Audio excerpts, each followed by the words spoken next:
Either they love you, or they hate you, or they gon' judge you. It is what it is. It is what it is. It is what it is. It is what it is.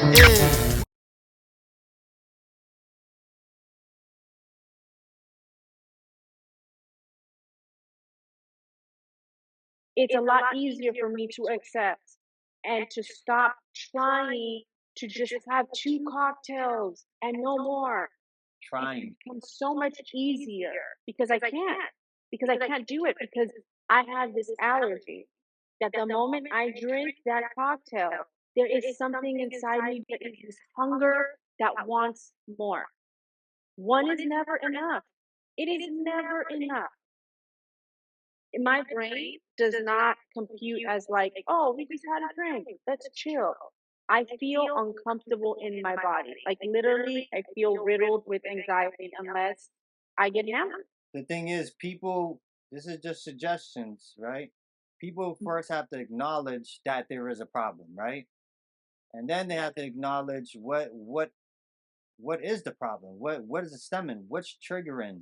Why do I have to do? Why do I feel like I have to do this or have to have something else? Those are the first things. If people don't want to acknowledge that, then they're really escaping themselves. There is the people that don't want to acknowledge that, people that I refer to as being in the hospital, flatlining, and dying.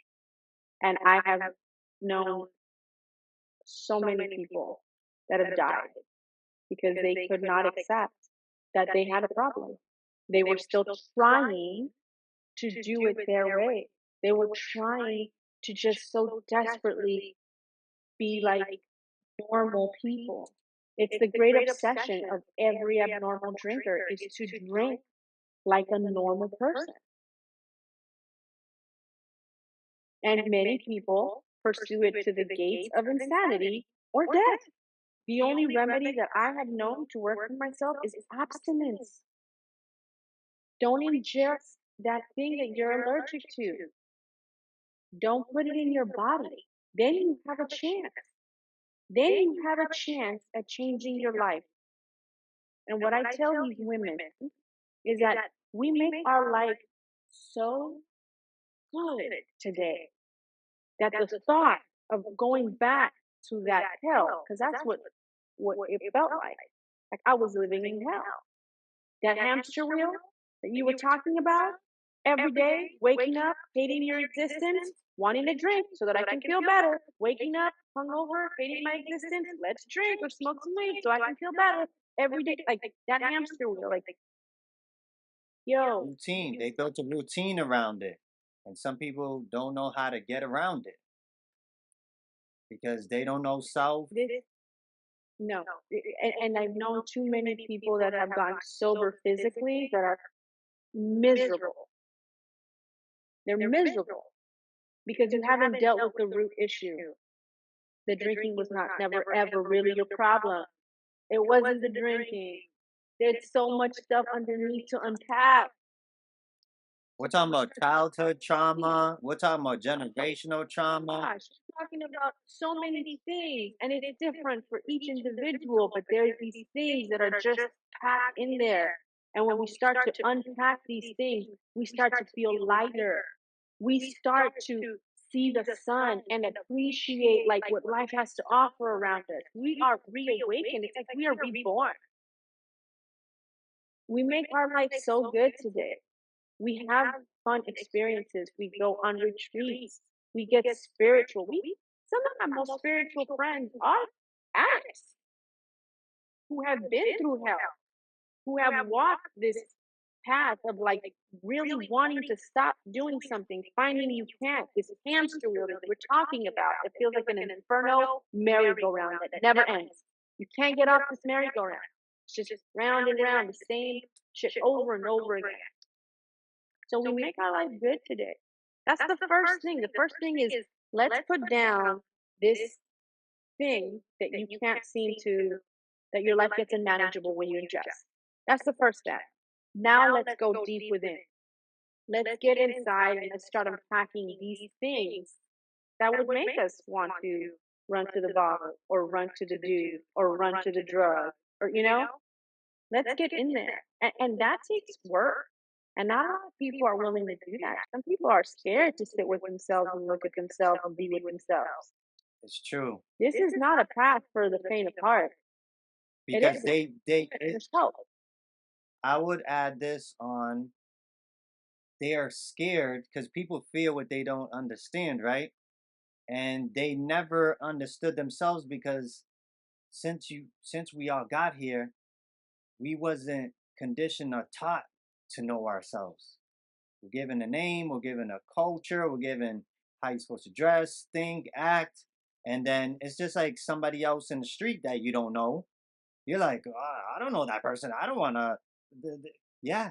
So even during tribulation times where people find themselves by themselves, they go by that mirror and they're like, who's that?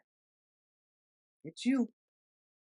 And they don't know who you is, right? That's the scary part. And it's like, hold on, this programming, I was never taught to go with inside myself. I was, I have to be, I have to be with somebody. I have to, I have to do things. I have to accomplish things. I have to collect so much things around me to fill me. I gotta get the new car. Not that 2020 one. I gotta get that 2023 one, the one that's not even out yet. I have to, have 12 businesses. I have to, and it just the hamster wheel just keeps going. And they put oil on the wheels too, just so you go a little faster, so they could harvest more energy. That's where a lot of the fear comes from. It's true. What she is saying is true. People don't know themselves. We all, to a certain extent, unless you have maybe a family member, maybe you was privileged enough where, now I'm not being privileged as far as monetary, I'm talking about spiritual wealth, to be around people, because the programs out here are for everyone, okay? And depending what you're tuning into, you could be tuning out too as well. And that's where it all comes from. So people are going through things, they don't know themselves, they're reaching for things, they don't, and then now they're trying to find something, right? Like you said earlier, to fill that void. They're trying to find something. Let's give alcohol for an example. She said she knows individuals that feel miserable without it because they don't know themselves. They have to deal with everything outside, and they have to deal with not only not knowing themselves, but how they're perceiving them, their 3D physical, right? The ego and all that with external things. So that's a whole nother dynamic right there. And then all of a sudden, they could be wallowing in the sorrow or whatever, just sighing and all that, and cup comes their way. It's a substance, right? This could be anything. So they just give alcohol, right? They drink that, and then I like to call it courage juice to a certain extent. The feeling that some people have from it, it kind of blocks out temporarily certain things that they thought about. And chemically, the reason why it does that is because it kills neurons in your brain. It's like almost brain dead. That's why you see people blacking out, right? Drinking. And then they call it spirits as well, because when you're in a low vibrational state, even frequency wise, low vibrational entities, even on a spiritual frequency rise, can come take over because you're vulnerable. You ever been, even physically, 3D, right? Somebody could have been so called wasted, where they're just helpless. Like anyone could take advantage of them. Yeah, they could take advantage of them. Same thing if you haven't reached that level where you're just so beyond even spiritually taking over. Because spiritually taking over is them people that just erratic, like erratic behaviors, so bad that the next day everybody will tell them what they did, and they don't have an inclination, and they will say, "Oh no, that wasn't me."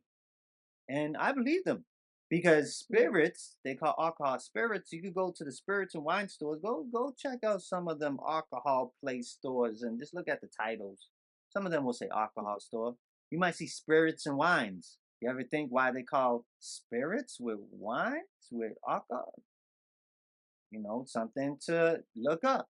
So now you're in a low vibrational state. People are finding an escape, right? Something to fill a void. And that void is pain for some people, trying to mask and trying to get away from. And then you're in a low vibrational state. With the alcohol, killing neurons, very vulnerable state. Now, projection, how you feel, and heightens that. People feel like this sense of not caring anymore. I even hear people say, I don't give a F, I'm not gonna swear, but they don't give a, you know, they'll say repeatedly. And I think that's like the liberation that they feel from the problems that they have. And right there, that's just a recipe of self-destruction. Low points, right? Bottom, low vibrations, low frequencies, high vibrations, happiness, love. Yes, this is a spiritual war before it's a physical war here. And we have to acknowledge that. Anybody at home dealing with these addictions to substances, I hope that healing is finding you through the words expressed from our energies. Yes. Or people, or relationships too. All of the above, right? Because regardless of what a feeling of a substance can do for you or anybody else could do for you here, remember this. Everything comes back to self. You're not going to be with everybody every single time of the day. You're not going to be with a substance. You think you're going to be able to have a substance all the time? Just accumulate that? No, you're not. Regardless of the feeling you have, the temporary moments that you have, that's why people, they just keep trying to do it. You see that? Because they're like, okay, I need to get that, I need to get that, they do that, right? But too much of anything is bad for you. This is the reality of it. Yes. So without all that, say you couldn't get that substance anymore. Say that person is not around anymore. It all comes back to self. You still have to deal with yourself. And if That is you the don't, most important relationship from childhood. no, you're good. Go ahead. Yeah. That's the Yeah, most I important was just relationship. trying to say the most important relationship that you will ever have is with yourself. You will wake up to yourself every morning and you will go to your sleep to yourself every night. I tell these women that I work with, if you do not like yourself, then we need to change that. We got to learn things so that we can enjoy ourselves because you are going to take yourself wherever you go. You can cross state lines, you can fly to different countries, doesn't matter where you're at, who you're with, you're always going to bring yourself. You're going to be with yourself. So you better learn to love yourself or like yourself, like enjoy your own company because that's the most important relationship that you're going to have. And the work that you have to do is with yourself. Now, people don't know how, some people may not know because like we spoke earlier, wasn't taught or anything like that. And that's just basically just being with yourself. I know it sounds odd to some people, like, what do you mean be myself? I'm outside. Yeah, but you're going to be outside with yourself. So now you have to start thinking, what's triggering you? Like, why do I feel like this? That's where the healing comes. There's a lot of work and the thing is, it's not like you just go in and go to nature 5 times of the year. No, this is a continuous thing in life that we're learning here. And that's what I get to do for people. I get to help them help themselves. I get to help them have a relationship with themselves, model what that looks like, give my opinion on things that maybe they could have done differently or how we could have maybe handled the situation differently. But everything in every situation, this is my disclaimer. When you're complaining to me about your boss, you complain to me about your family, I'm going to tell you 90% of the time, I'm going to bring it back to you. You either did something or you failed to do something, and that's why you're in this position. We do a lot of accountability work, and it's not beat you up type of kind of work. There's a lot of self love in it.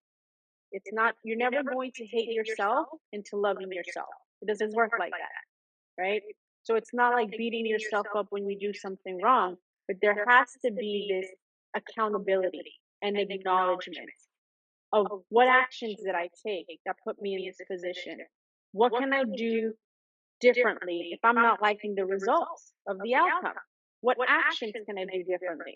That's the kind of work that I do with these women. That's the kind of work that I do with people. It's no victim consciousness, no speaking fluently victimese here. We have free will. We have free will. We have power over our actions, and our actions make us who we are. You can tell me till you're blue in the face how kind you are of a person and go out into the world and be a jerk to everyone you encounter. Does that make you a kind person? No. Your actions define who you are as a human. So we look at our actions. That's what I do. The kind of work that I do with women is we take a look at what are you putting out there into the universe. Is it matching with what it is that you're saying that you want? Right? Because we are trying to manifest not just self-loving for ourselves selfishly, but how can we turn around and help others? Right? It's this circuitry. It's this beautiful symbiotic relationship where as I'm helping this woman in her life, she's helping me see things in my life. And it's this circuitry of giving and receiving. And you was able to help her because you helped yourself. And I helped myself because other people before me helped me. This is a circuitry. Like, it is. Whether it's reading a book, whether it's attending a sermon, whether it's listening to this podcast, it's all like we're helping each other. We're all connected. Whether these people know it or not, that's really what it is. And even if you've been traumatized by other people, and it's not you per se that has done it, we can't just act like these things didn't happen. We have to sit with it. We have to learn from it. We have to heal from it. Whatever that may be, you have to figure that out with yourself. I think we do ourselves a disservice when we don't want to face all of that we're dealing with, period, head on. We kind of just want to block it out, put on blinders, act like it's not happening, right? But by doing that, it sits in the stores, and then we're not paying stores. Yeah, it doesn't even sit in a storage. You're perpetuating this onto another human being. Your projection on a human. comes up. You have this trauma that, okay, in this, I said 90% of the time. So there's 10% where things have happened to you that you didn't play a part in it. There are certain things that have happened to certain people that they can say, oh, let me take accountability for this. If you were 5 and you were molested, it's not like we're going to dive in and see like what you could have done different. No. Okay, that happened. We're not going to take a look at your part in that. However, that was a huge trauma. It left an imprint on you. So we're going to look at it, not to see what you could have done differently or where you went wrong. But the reason why we look at it is because if we don't, these things that we were talking about staying packed, they don't stay as packed as we think they do. We treat people differently because of it. We subconsciously bring this out in relationships to others, whether it be our coworkers, our family members, our significant others. That shadow self, that follows you wherever you go. And unless you start to unpack that and take a look at that, you are going to keep recreating this trauma in relations to others. You're going to keep hurting other people because you haven't taken the time to look deep within and see what is happening here? And we're just creating more pain on pain on pain, and more suffering and suffering and suffering. The more that adds up, right? The more, like you said the pain, the pain, the pain, the pain, the pain, right? That's all within inside of you, not healed. You don't want to deal with it, and then all of a sudden, what you feel inside comes outside, comes out of your Mm-hmm. mouth to other people, to yourself. This can be very problematic, and people. The thing is about acknowledging what's exactly going on here. That's why the examples and everything, and people could give suggestions, they could throw money, all of the above. But if an energy, a person cannot grasp what's going on, that's going to be a detriment to that person, to that energy. Some people will never, the way that this world is, some people just won't ever see that. I believe some people won't see that because they're stuck on a program Yeah. Yeah. and they don't know what the Yeah. program is, but it's multiple programs. Yeah. However, I they think see a lot. that is. I think it has a lot to do with. I know people that are older that you just don't see that they're going to get it, and there's a lot of victim consciousness. Everything that comes out of their mouth is like they're speaking that language, that victimese. Everything that's happened to them is as a result of their parents or their grandparents or their co-workers. Always someone else. It's never, what am I doing to contribute to this? Huh? Why do I keep attracting the same crappy relationships over and over? Why do I always have problems with everyone I work with? Never once does it occur to them that the common denominator in their misery is themselves. It all comes back to self. They're looking at the problem. It all comes back to self. But like we said before, if someone is they don't know themselves or they're just like I don't know what this is about, and I can see why you don't because of these other programs, indoctrination, schools, whatever you want to make of this. We're so distracted of everything else, where it's really Yeah. right here. So we're looking at everything else. Oh, that's the problem. That's the problem. It could be in here. Yeah. Just don't even And know. then start looking for our solutions. That's the solution. That's the solution. That's the solution. You know? That happens because we're thinking that the problem is outside. We're thinking the solution to our problems is outside. Yeah. And then we miss the mark. We miss the mark when that happens. But it's okay. It's never too late. You can start right from where you're at. Start implementing these small changes. Because the thing is, Start changing our behavior. And we start to see our life improve. We do. we can't change the past. It already happened. It's already gone. You can't go off of what I did do. No, what are you going to do right now? Yeah. We've all been through trials and tribulations, heartache, pain, all of this type of stuff. If you stay stuck on that, that's where you're going to be at. Always on that. Whoa, dude, this and that. Instead of now, the present. Okay, I acknowledge that's what happened. What am I going to do now?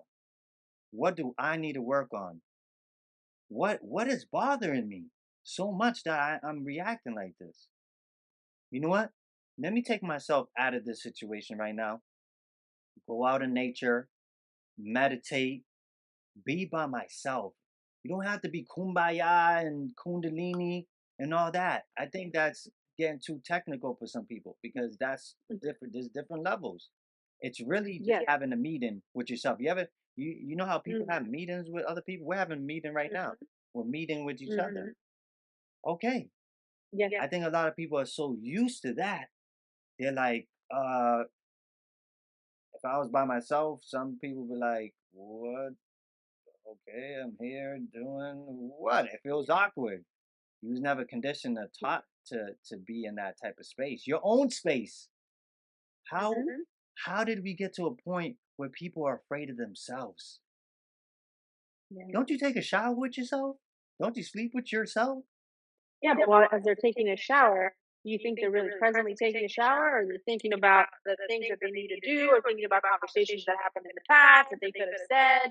You know, it's like that's why I like to approach things with people in a practical manner, in a way that's easily digestible. Because I understand there's different levels, like you said. I can't talk to a newly fresh sober person and expect them to sit down and meditate for an hour. Like that's just not going to happen. I have to know who I'm dealing with, know my audience, and give them like some practical entry level spirituality tools, if you will. Maybe let's start with a piece of paper and a pen. And we're going to write down some stuff just for 5 minutes. And little by little, I start to see these women implementing these intuitive activities, if you will. And I have witnessed miracles. I've seen people transform their thought process before my eyes, handle situations that at one point used to baffle them. They're now handling them like with grace and dignity. And I'm like, oh my goodness, is this the same person that I had met? Like, wow, it blows so many wonderful things into the air. Yes, I like how you transmuted that. It does. It just boosts all of this wonderful vibrational energy is just being blown away into the universe. In the universe. Yep. And that they're healing. They are doing the work. They are doing the work. They are healing. They are changing old neurological pathways that just don't serve them anymore. And they're doing it one day at a time. That's it. That's all we Sometimes can do. people don't even start because they look at the mountain and they think, I gotta go all the way up there. And it's like, all you gotta do is just take this next step. That's it. Just for today. That's my motto. We keep it in just for today. Just for today. Because I find people that will be like, oh man, I'm feeling that pull. I want to reach out to this person. And I'm like, okay, I've been there. I know what that feels like. Just for today, nah. We can revisit this tomorrow. We can revisit it tomorrow and see how we feel then, you know? Just keeping it in small, digestible bites. That's it. And if some people can't handle the whole meal at first, so it's like they gotta taste it. Just be patient with yourself. Mm-hmm. Rome wasn't built in a day, and to get stuff, some people will catch on just like this. They're like, "Oh, that's all I need to know." They may have caught all the healing in this episode alone. Everything they need to hear, they're like, "Whoa," and that's an awakening, right? If I had awakening for myself and somebody else had awakening, like this is the collective here. What other do you use any modalities to help women out? Because I heard you said for women to write things down. Are there any other types of things that you get women to have their awakening or to see within? Meditation. The most important thing is having a relationship with your higher power, your higher self. I don't care what you call it. It can be Allah, it can be God, Buddha, Jesus, Christ. It does not matter. But it's got to be a power that is that you're able to tap into this life force energy that you can trust. This life force energy that you just feel really comfortable with. That makes you feel as though no matter what's happening right now, no matter how hard it may feel or it may seem, you're going to be okay. You are loved. You are loved. Love energy, love vibration, tapping into that, relying on that. That to me is one of the most important things, is to be able to get you to tap into that. Yeah, and use affirmations as she said. Say it out loud physically. The universe hears you. Don't just think it, say it out loud.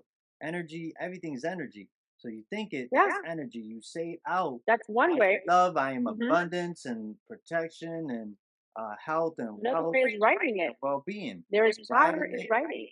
Yeah. And saying it out loud. And don't say it is important. Remember, y'all, everything comes back to self. I've done the work for myself. Jessica has done the work here, and we're here to help any way that we can. Make sure y'all follow Jessica on Twitter at Jess1and1 and on IG at Starlight Empath 11. Okay, send her messages and you know she will help you out the best way she can. Anything you want to tell the people, Jessica, before we depart? Yeah, I just want to tell people that there is help available, but you got to ask for help. That's the first step. If you find yourself that you're struggling, whether it's with feelings of self worth, whether it's addiction, whether it's relationships, there is help out there. And if anyone needs any resources, I'll be more than happy to provide my resources. Or if someone needs somebody to just be a friend and listen, I can do that as well. I love all of y'all, and I wish y'all nothing but the best. Ladies and gentlemen, the magnificent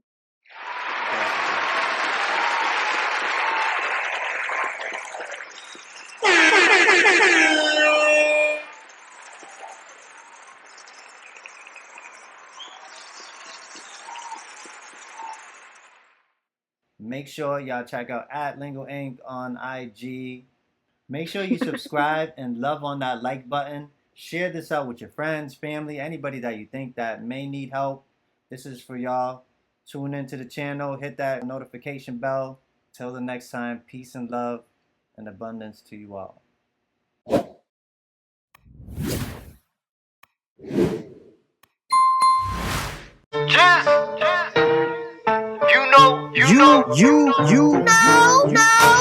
Either they love you or they hate you, or they gon' judge you. It is what it is. It is what it is. It is what it is. It is what it is. Being your own, living your truth. All these egos and pride got something to prove. I got my diva inside, cooped in a coop. Keep your feelings inside. I do what I do. I move how I move. Choose what I choose. Third eye's active, emotion, magnificent views. There's too many options, so much to choose. What is for me is just not what's for you. Vice versa. Let it all go. Most of it's not worth it. Just stay focused on your goals and life purpose. Be a student of this life and never stop learning. Never stop learning.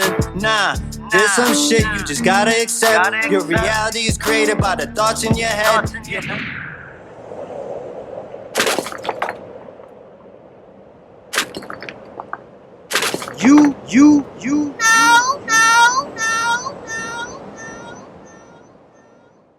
Focus. My mama told me stay focused. My girl told me stay focused. My girl told me stay focused. My homie told me stay focused. Fuck what them haters say. Keep stacking that paper and kick them doors wide open. Doors wide open.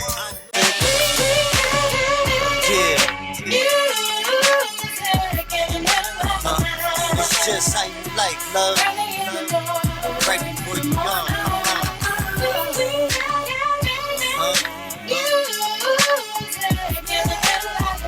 It's just how